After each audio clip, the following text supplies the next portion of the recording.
ज्येष्ठ पत्रकार निखिल वागळे यांच्यावर झालेल्या भ्याड हल्ला प्रकरणी मराठी पत्रकार परिषद मुंबईशी संलग्न असलेल्या नांदेड जिल्हा मराठी पत्रकार संघाचे माजी तालुका प्रभारी लक्ष्मणराव भवरे यांच्या प्रमुख उपस्थितीत शंकरनगर येथे काळ्या फिती लावून तीव्र निषेध करण्यात आला। तानाजी शेळगावकर, व्यंकटराव शिनगारे, दीपक कांबळे यांच्यासह पत्रकार मोठ्या संख्येने उपस्थित होते। झालेल्या भ्याड हल्ल्याचा निषेध असो निषेध असो निषेध असो निषेध असो निषेध असो निषेध असो पत्रकार निखिल वागळे यांच्यावर झालेल्या भ्याड हल्ल्याचा निषेध असो निखिल वागळे यांच्यावर झालेल्या भ्याड हल्ल्याचा निषेध असो निषेध असो। संपादक निखिल वागळे सर यांच्यावर काल पुणे येथे जो भ्याड हल्ला करण्यात आलेला आहे त्या भ्याड हल्ल्याचा मराठी पत्रकारांची मातृसंस्था असलेल्या मराठी पत्रकार परिषद मुंबई संलग्न नांदेड जिल्हा मराठी पत्रकार संघ संलग्न मान्यताप्राप्त नायगाव तालुका मराठी पत्रकार संघाच्या अंतर्गत असलेल्या शंकरनगर मराठी पत्रकार संघाच्या वतीनं सर्व पत्रकार बांधवांच्या वतीनं आम्ही त्या भ्याड हल्ल्याचा निषेध व्यक्त करीत आहोत आणि सरकारकडे एक आमची मागणी आहे की भारतीय लोकशाहीचा चौथा आधारस्तंभ असलेल्या पत्रकारिता क्षेत्रामध्ये काम करीत असलेल्या पत्रकारांना स्वायत्तता द्यावी, त्यांना त्यांचं काम करू द्यावं, त्यांना संरक्षण द्यावं आणि त्याचबरोबर जे कोणी हल्लेखोर असतील त्यांना पत्रकार संरक्षण कायद्याअंतर्गत तातडीने कायदेशीर कारवाई करावी अशी मी स्वतः या पत्रकार संघाच्या वतीने मागणी करतो। भारतीय लोकशाहीमध्ये पत्रकार हा लोकशाहीचा चौथा स्तंभ म्हणून काम करत असताना या लोकशाहीला लाज वाटेल असं कृत्य एका भारतीय जनता पार्टीच्या कार्यकर्त्याकडून करण्यात आलं। पुणे येथे ज्येष्ठ पत्रकारितेला निस्वार्थपणे निर्भीडपणे न्याय देणारे निखिलजी वागळे यांच्यावर ज्या हल्लेखोरांनी भ्याड हल्ला केला या हल्लेखोरांचा या ठिकाणी शंकरनगर मराठी पत्रकार संघाच्या वतीनं जाहीर निषेध करतो आणि असा भ्याड हल्ला करणाऱ्या लोकशाहीला काळिमा फासणाऱ्या आणि पत्रकारितेवर गदा आणू पाहणाऱ्या या हल्लेखोरावर तात्काळ पत्रकार संरक्षण कायद्याअंतर्गत कारवाई करावी ही मराठी पत्रकार संघाच्या वतीनं मी या ठिकाणी मागणी करतो। काल महाराष्ट्रातील एक ज्येष्ठ पत्रकार, एक निर्भीड असे पत्रकारिता करणारे श्रीमान निखिलजी वागळे यांच्यावर एक भ्याड हल्ला झाला। त्या भ्याड हल्ल्याच्या संदर्भात पूर्ण महाराष्ट्रातून मोठ्या प्रमाणावर संताप व्यक्त होत आहे। ही भ्याड वृत्ती किंवा ज्या व्यक्तीने हा हल्ला केलेला आहे अशा व्यक्तीवर तुरंत कारवाई व्हावी अशा सर्वांची मागणी आहे। शंकरनगर मराठी पत्रकार संघाच्या वतीनं आम्ही सर्वजण इथं जाहीर निषेध करत आहोत। ज्येष्ठ पत्रकार व पुरोगामी विचारवंत निखिल वागळे यांच्यावर पुणे येथे ठरवून पाठलाग करीत तब्बल 4 वेळा हल्ला करण्यात आला। हा हल्ला स्वातंत्र्य व अभिव्यक्ती स्वातंत्र्यावर अंकुश लावू इच्छिणाऱ्या समूहाकडून करण्यात आला आहे। महाराष्ट्राचा लौकिक हा विचार स्वातंत्र्याचा आहे। या पावनभूमीत या पद्धतीची दडपशाही लोकशाहीसाठी मारक ठरणारी आहे। वर्धा जिल्हा मराठी पत्रकार परिषद या घटनेचा निषेध करतात। महात्मा गांधी पुतळ्याजवळ निषेध नोंदवून जिल्हाधिकारी यांना निवेदन सुद्धा देण्यात आले। त्यावेळी मोठ्या संख्येने पत्रकार उपस्थित होते। पत्रकार परिषद वर्धा जिल्हा या घटनेचा तीव्र निषेध करीत आहे। माध्यम स्वातंत्र्यावरील हा हल्ला पत्रकार आणि समाज कधी खपून घेणार नाही हे यातून आम्ही सांगू इच्छितो। प्रशासनाची जी भूमिका होती ती संशयास्पद होती आणि त्यांनी ज्या पद्धतीने वागळे यांना संरक्षण द्यायला होतं ते दिलेलं नाही आहे। हे शासन आणि राजकीय साठेलोटांमधून घडलेली घटना आहे असा आमचा आरोप आहे। देशरक्षणार्थ महारेजिमेंटमध्ये विविध ठिकाणी कर्तव्य बजावल्यानंतर सैन्य दलातील सेवानिवृत्त झालेल्या चिखली तालुक्यातील शेलसूर येथील सैनिकाचे गावकऱ्यांनी अनोख्या पद्धतीने जल्लोषात स्वागत केले। ढोल ताशे व बँड पथकाच्या गजरात गावातून भव्य मिरवणूक काढत अनोख्या पद्धतीने स्वागत करण्यात आले।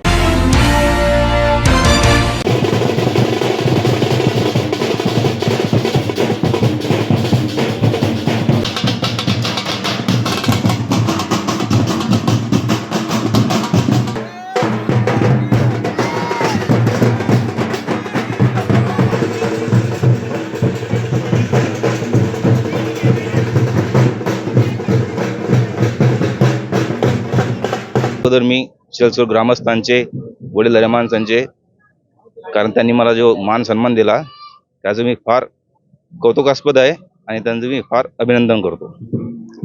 मी 2005मध्ये भरती झालो. त्यानंतर ट्रेनिंग 1 वर्ष झाल्यानंतर मी JNKमध्ये गेलो, पूंछ सेक्टरमध्ये. तिथे सर्व्हिस झाल्यानंतर मी सिलिगुडीमध्ये वेस्ट बंगालला सर्व्हिस केली 3 वर्ष. त्यानंतर हर्षल उत्तराखंडमध्ये, ज्या ठिकाणी गोमुख आहे म्हणतात, बद्रीनाथ केदारनाथ, त्या इलाक्यामध्ये 3 वर्ष काढले. त्यानंतर लखनौमध्ये 3 वर्ष सर्व्हिस केली. त्यानंतर परत JNKमध्ये गेलो.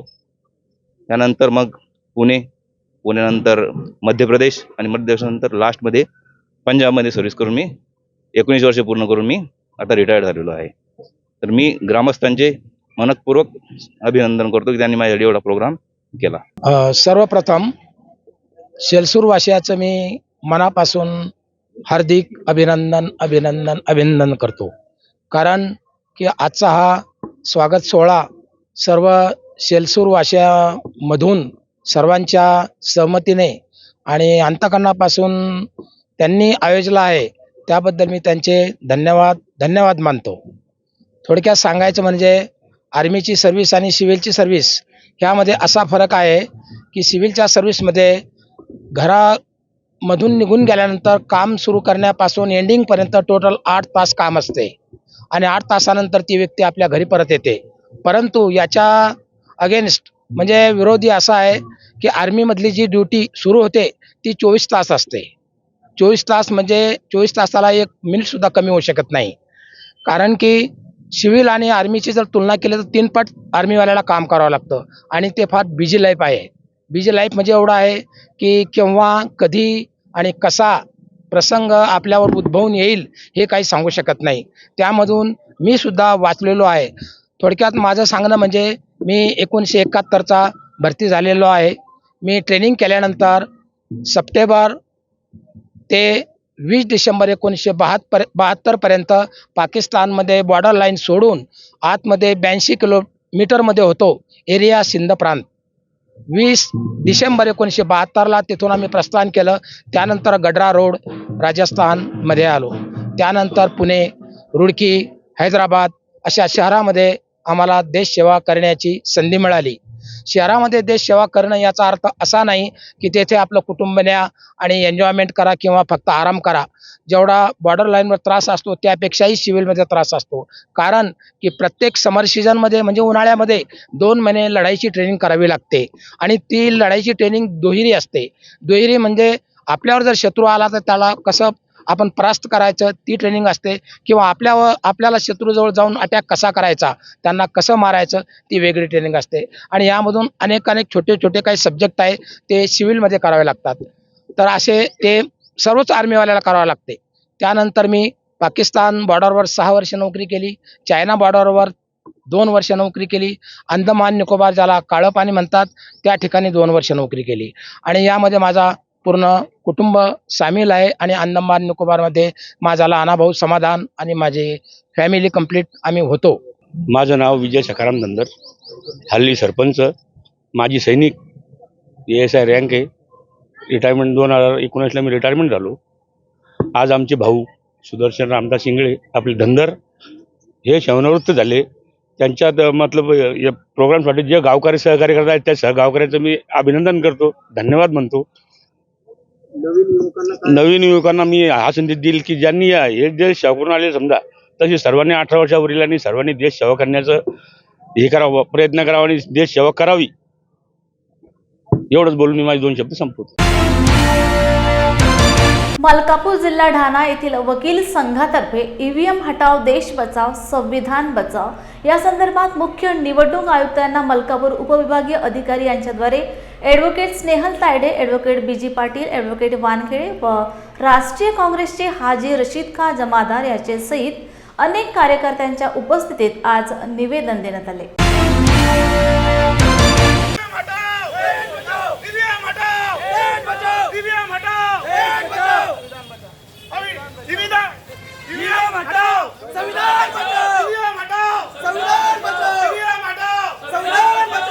जगातल्या 450 देशापैकी केवळ 17 देशामध्ये EVM वापरला जाते मतदानामध्ये आणि बाकीच्या सर्व देशामध्ये बॅलेट पेपर वापरले जातात. या देशामध्ये आपण पाहून राहिलो 2014 पासून या EVM हॅक केल्या जातात आणि निवडणुकीचे निकाल बदलले जातात।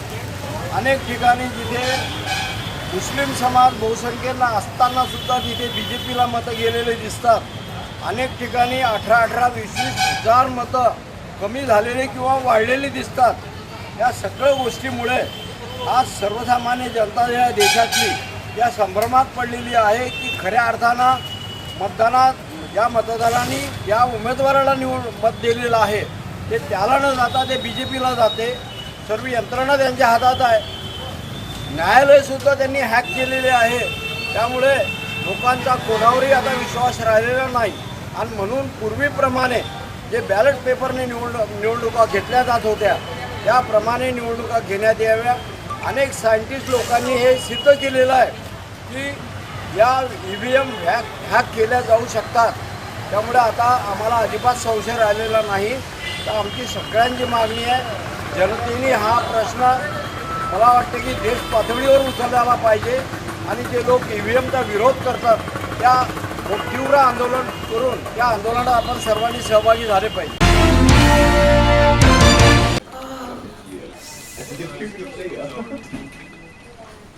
बॉस ने मीटिंग बुलाई। क्या यार, आदमी की तकलीफ को तो समझो। बाहर बाहर उठो बैठो। जनाब, तकलीफ उठने बैठने की नहीं, तकलीफ बवासीर की है। बवासीर, फिशर, भगंदर, पाइलोनियल साइंस का आयुर्वेद तथा आधुनिक लेजर से उपचार। अभ्युदय पाइल्स लेजर हॉस्पिटल, लोहार समाज भवन के पीछे, महापुष्प सोसाइटी, शताब्दी नगर चौक से मनीष नगर रोड, नागपुर। कॉल और विजिट करें www.pilesfistulacure.com। हुआ बहू? माँ, पाइल्स की बहुत तकलीफ हो रही है। तो तुम गुदरोग सर्जन के पास क्यों नहीं गई? देखो, जैसे हार्ट के लिए हार्ट स्पेशलिस्ट, ब्रेन के लिए ब्रेन स्पेशलिस्ट, तो पाइल्स के लिए पाइल्स स्पेशलिस्ट क्यों नहीं? स्त्री हो या पुरुष, टॉयलेट में तकलीफ केवल पाइल्स ही नहीं और भी कई प्रकार के गुदरोग तथा कैंसर भी हो सकता है। इसीलिए इसकी प्रत्यक्ष जांच जरूरी है। ठीक है माँ, पर जांच के लिए हम जाएंगे कहाँ? वही काले आयुर्वेदिक पाइल्स हॉस्पिटल में। लेकिन माँ, प्रेगनेंसी में पाइल्स की दवाइयाँ? प्रेगनेंसी में आयुर्वेदिक दवाइयाँ सुरक्षित होती है। जनहित में जारी। काले आयुर्वेदिक पाइल्स हॉस्पिटल, औषधि चिकित्सा तथा सर्जरी ट्रीटमेंट उपलब्ध। हमारा पता उमरेड रोड, दिघौरी बस स्टॉप के पास, नागपुर। अधिक जानकारी के लिए वेबसाइट पर जाएं kalepailshospital.com। धनगर आरक्षणासाठी मागील 15 दिवसांपासून जिल्हाधिकारी कार्यालयासमोर धनगर समाजाचे नेते नवयुवक मल्हार सेनेचे अध्यक्ष नंदू लवंगे आमरण उपोषणाला बसले आहेत। त्यांना पाठिंबा देण्यासाठी समाजाच्या वतीने आज धडक मोर्चा काढण्यात आला। यावेळी कुठलाही अनुचित प्रकार घडू नये याकरता शेकडो पोलीस कर्मचारी तैनात करण्यात आले। हा मोर्चा कारंजा चौक, जनता चौक मार्गे जयस्तंभ चौक, जिजामाता स्टेडियम पर्यंत ही रॅली काढण्यात आली। यावेळी धनगर समाजातील चिमुकल्यांकडून सरकार विरोधी घोषणाही देण्यात आल्या।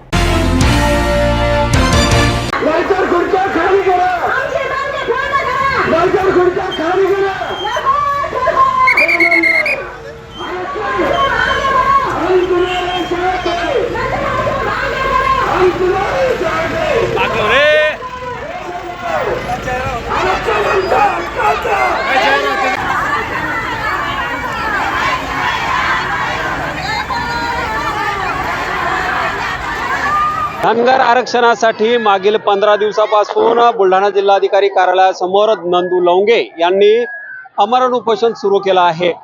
लवकरच धनगर आरक्षण आणि धनगर समाजाला प्रमाणपत्र मिळावे यासाठी हे आंदोलन सुरू आहे।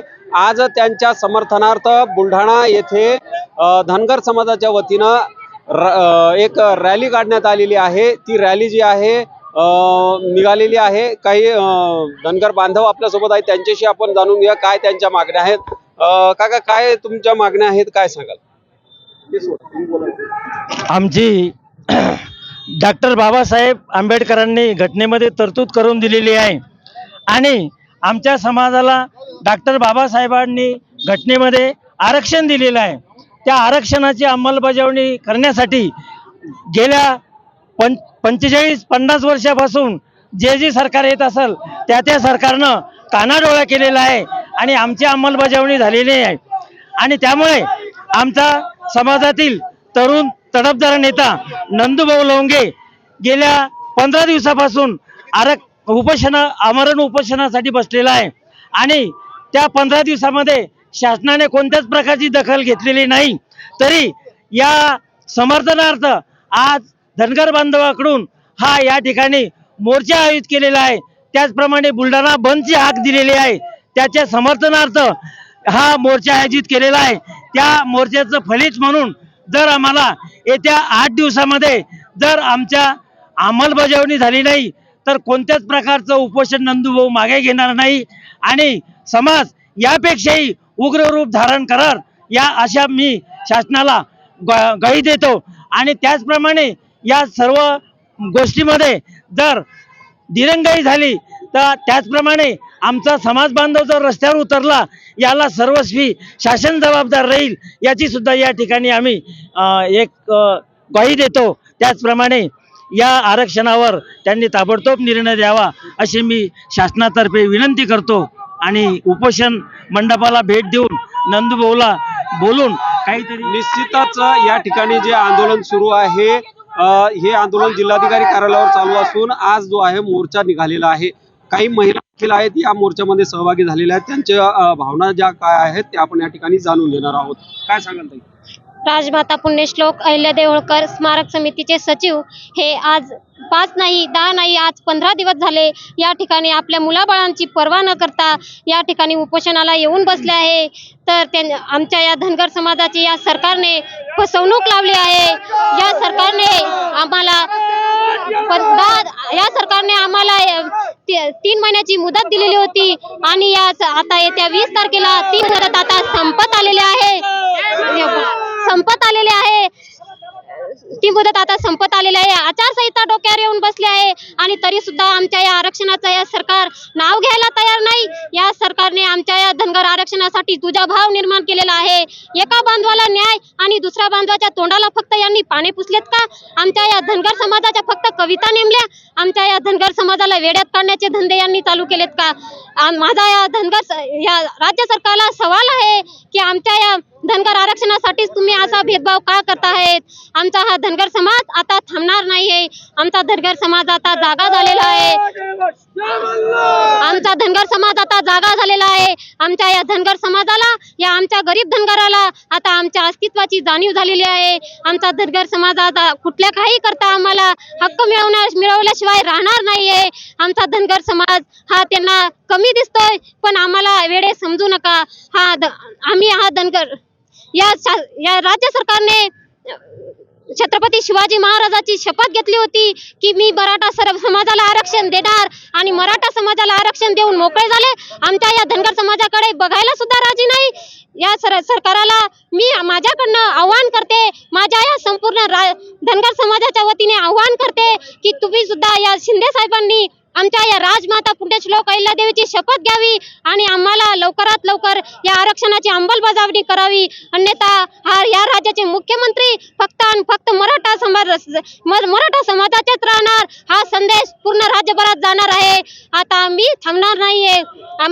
या ठिकाणी जे आहे अहिल्याबाई होळकर यांचं शपथ घेऊन या ठिकाणी धनगर समाजाला देखील आरक्षण द्यावं आणि जे आरक्षण आहे त्याची अंमलबजावणी ती करण्यात यावी व प्रमाणपत्र जे आहे ते तात्काळ वाटप करण्यात यावं अशी मागणी करण्यात आलेली आहे. काही नागरिक आहेत त्यांच्याशी बोलणार आहोत. एक त्यांचं काय नेमकं त्यांचं म्हणणं आहे एक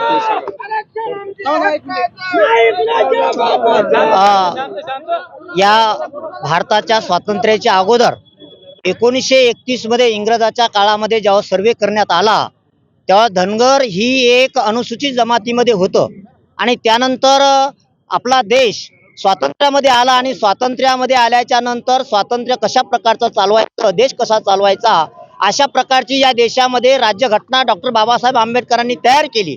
त्या राज्यघटनेमध्ये धनगर ही जमात अनुसूचित जमातीमध्ये आहे आणि तशा प्रकारचं पहिली जी कॅबिनेट मीटिंग झाली त्या दिल्लीच्या पहिल्या कॅबिनेट मीटिंगमध्ये तशा प्रकारचं धनगराला अनुसूचित जमातीचा दर्जा देण्यात आला होता. परंतु या महाराष्ट्रामध्ये प्रस्थापित लोकांनी हेतू पुरस्कर धनगराचा धनगड करण्यात आला आणि आजही सुद्धा आजही सुद्धा धनगडाला अनुसूचित जमातीचा दर्जा चालू आहे, सवलती चालू आहेत, प्रमाणपत्र चालू आहे.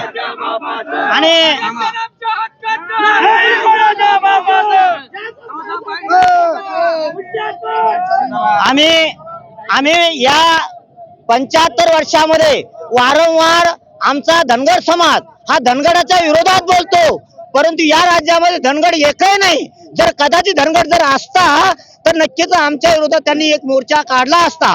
मी या ठिकाणी असं सांगू शकतो की शिंदे साहेबांनी मुख्यमंत्र्यांनी जी शपथ घेतलेली आहे, शिवाजी महाराज शपथ घेतली आहे आणि मी मराठा समाजाला 100% या सवलती देणार म्हणजे देणारच. पण तशा प्रकारची शपथ असता तर नक्कीच आमच्या विरोधात त्यांनी एक मोर्चा काढला असता.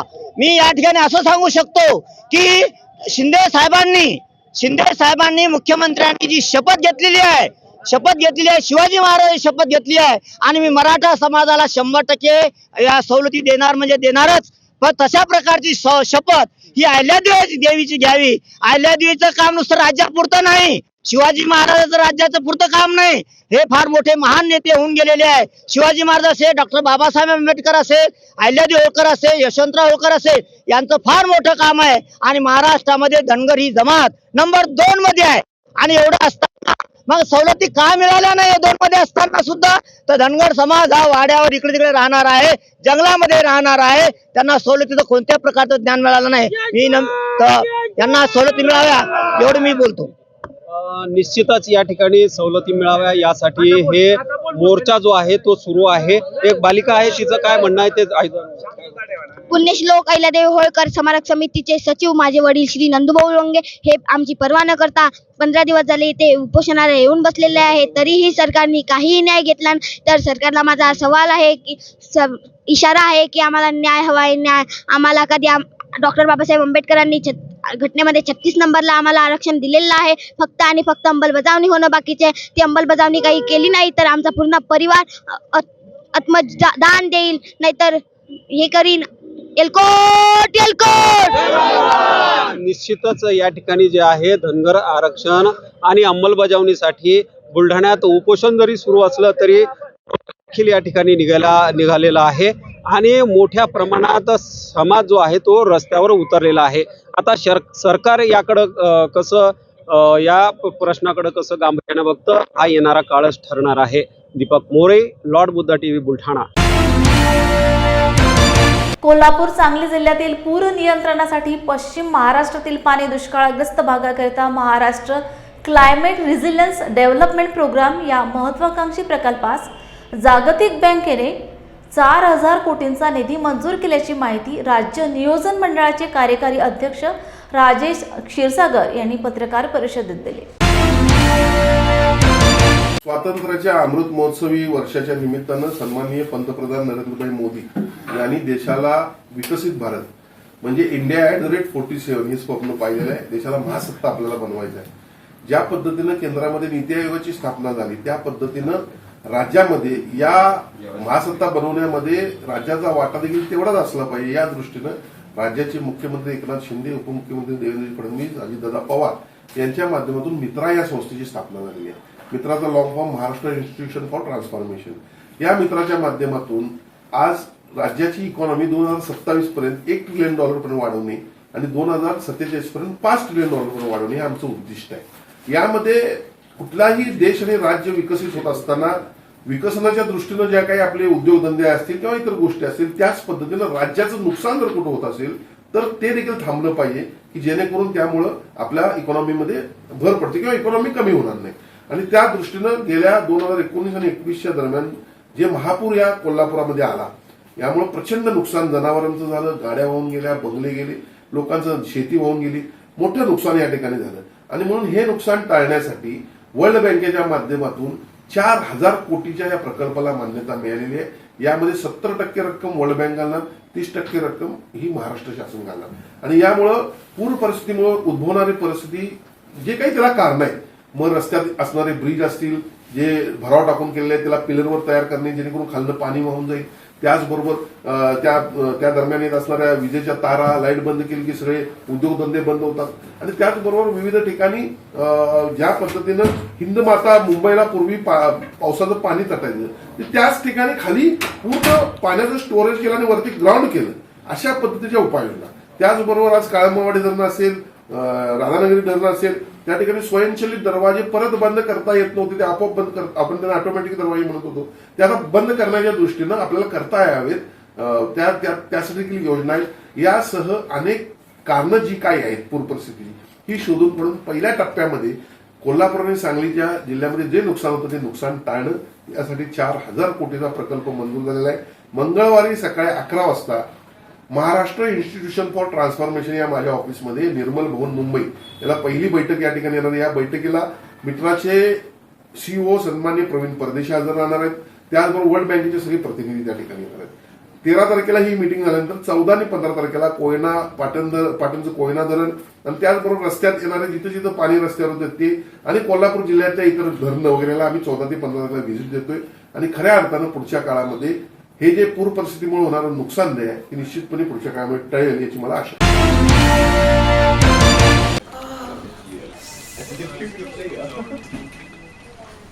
बॉस ने मीटिंग बुलाई. क्या यार, आदमी की तकलीफ को तो समझो. बाहर बाहर उठो बैठो. जनाब, तकलीफ उठने बैठने की नहीं, तकलीफ बवासीर की है. बवासीर, फिशर, भगंदर, पाइलोनियल साइंस का आयुर्वेद तथा आधुनिक लेजर से उपचार. अभ्युदय पाइल्स लेजर हॉस्पिटल, लोहार समाज भवन के पीछे, महापुष्प सोसाइटी, शताब्दी नगर चौक से मनीष नगर रोड, नागपुर. कॉल और विजिट करें www.pilesfistulacure.com. हुआ बहू, माँ पाइल्स की बहुत तकलीफ हो रही है, तो तुम गुदरोग सर्जन के पास क्यों नहीं गई? देखो, जैसे हार्ट के लिए हार्ट स्पेशलिस्ट, ब्रेन के लिए ब्रेन स्पेशलिस्ट, तो पाइल्स के लिए पाइल स्पेशलिस्ट क्यों नहीं? स्त्री हो या पुरुष, टॉयलेट में तकलीफ केवल पाइल्स ही नहीं, और भी कई प्रकार के गुदरोग तथा कैंसर भी हो सकता है. इसीलिए इसकी प्रत्यक्ष जांच जरूरी है.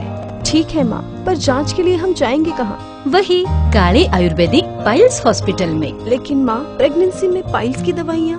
प्रेगनेंसी में आयुर्वेदिक दवाइयाँ सुरक्षित होती है. जनहित में जारी. काळे आयुर्वेदिक पाइल्स हॉस्पिटल, औषधि चिकित्सा तथा सर्जरी ट्रीटमेंट उपलब्ध. हमारा पता उमरेड रोड, दिघौरी बस स्टॉप के पास, नागपुर. अधिक जानकारी के लिए वेबसाइट पर जाएं kalepailshospital.com.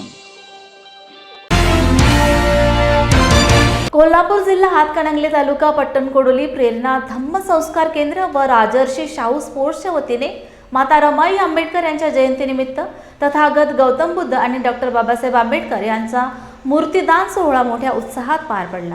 प्रमुख मार्गावरून वाजत गाजत मिरवणूक बुद्धविहारात पोहोचली. त्यानंतर भंते ज्ञानज्योती व भंते नागसेन यांनी धम्मदेसना दिली. तसेच मूर्तिदान करणाऱ्यांचा सत्कारही करण्यात आला.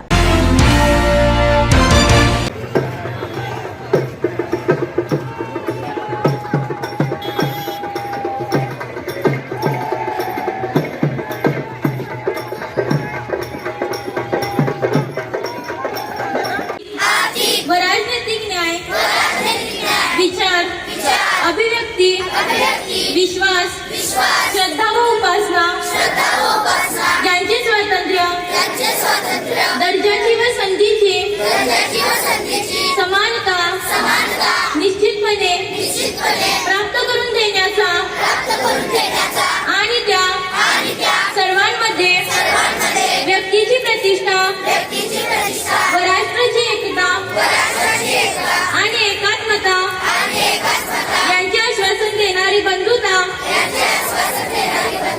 प्रवर्धित करण्याचा संकल्पपूर्वक निर्धार करून आमच्या संविधान सभेत आज दिनांक 26 नोव्हेंबर 1949 रोजी याद्वारे हे संविधान अंगीकृत आणि अधिनियमित करून स्वतःप्रत अर्पण करीत आहोत. जय बुद्ध, जय भीम.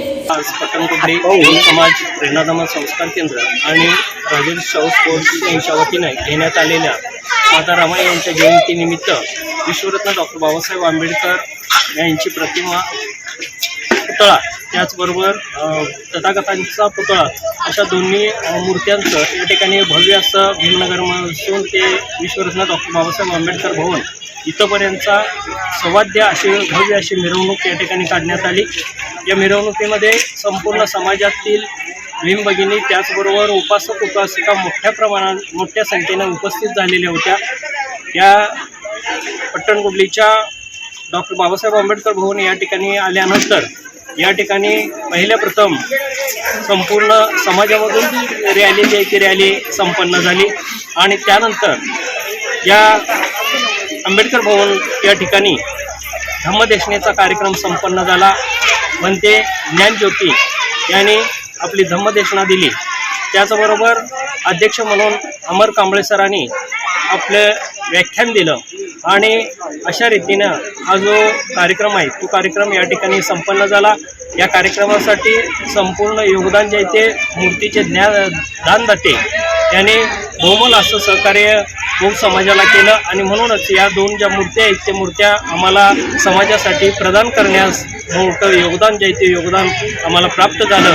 असंच योगदान या ठिकाणी आम्हाला समाजानं द्यावं आणि आमचा उत्साह द्विगुणित करावा ही अपेक्षा व्यक्त करतो आणि थांबतो. जय भीम, नमो बुद्धाय. राहावं, माणसानं माणसासारखं बोलावं ही आपली धारणा आहे आणि हेच आपल्या नव्या पिढीचा संस्कार आहे. बाबासाहेबांच्या स्वप्नातला भारत आपल्याला पूर्ण करायचा आहे.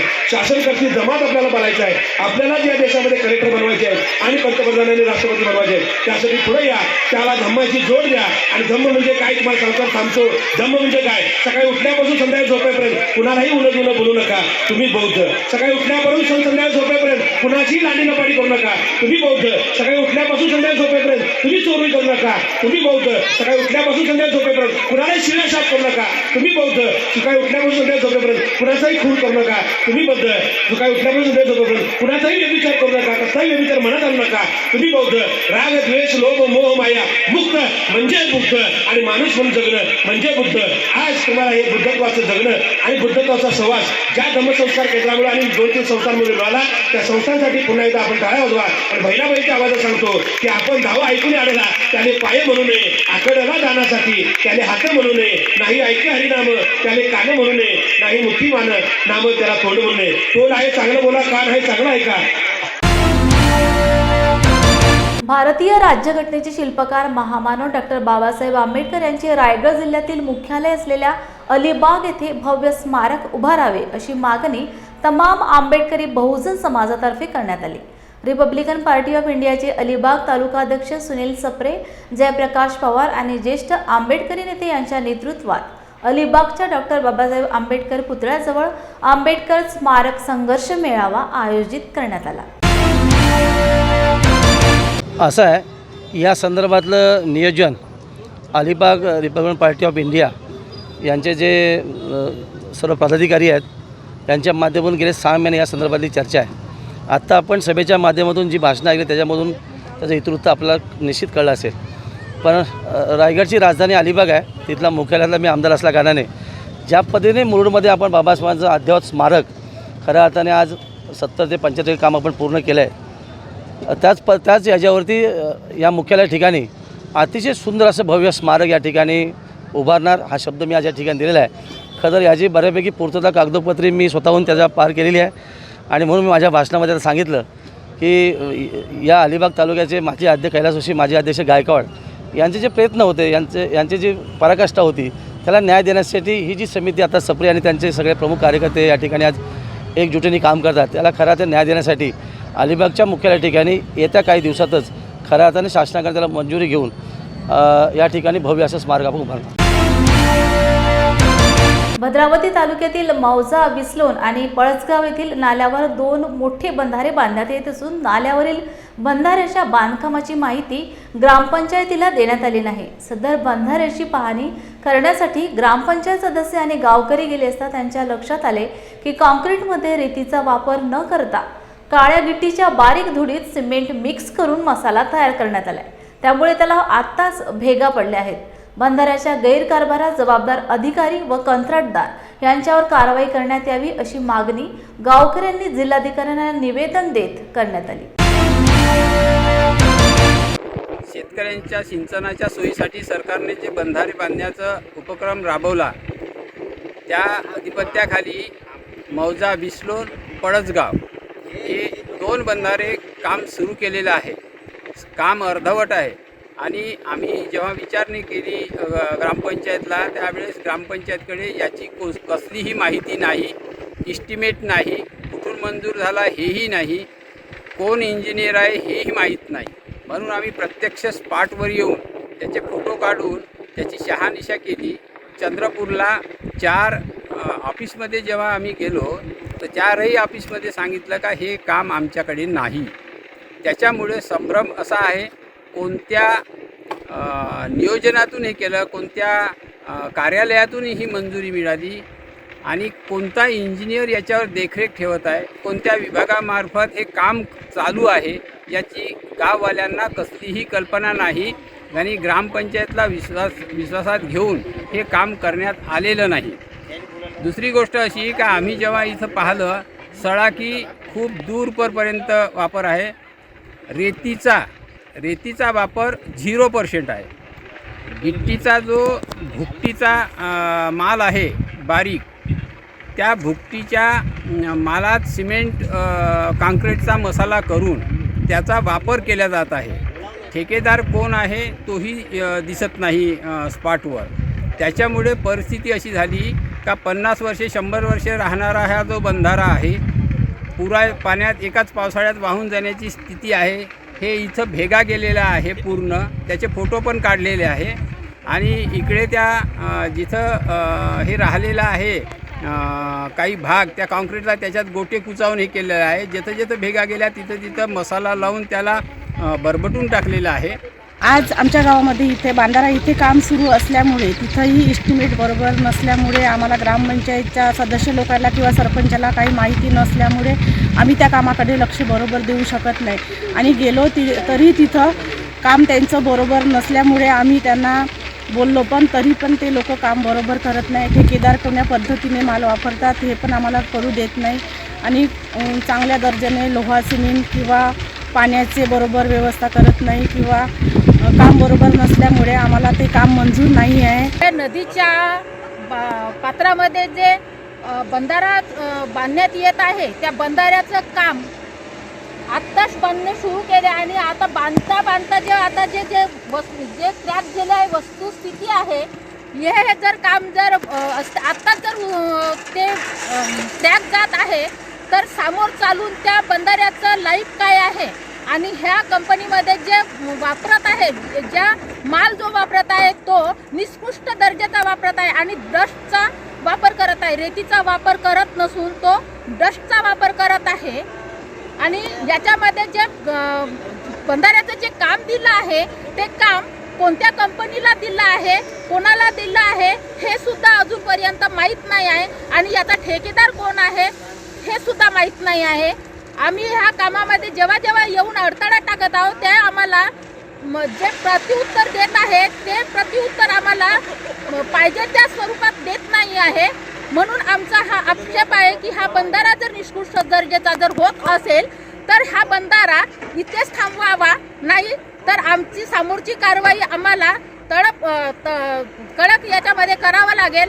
आणि निकृष्ट दर्जाचं काम होत आहे हे आम्हाला सिद्ध करून द्यावं लागेल की तुम्ही येऊन काम आमचं पाहता, चौकशी करून ह्या कामाचं नियोजन करून आमचं ते काम निकृष्ट दर्जाचं होत असल्यामुळे आम्हाला चांगल्या पद्धतीचं काम करायला पाहिजे. हे आमची गावकऱ्यांची ग्रामपंचायत सदस्य ज्योती मारुती लांडगे, भारतीय जनसंसद. जय भीम मीडियाच्या बातमीपत्रात वेळ झाली येथेच थांबण्याची.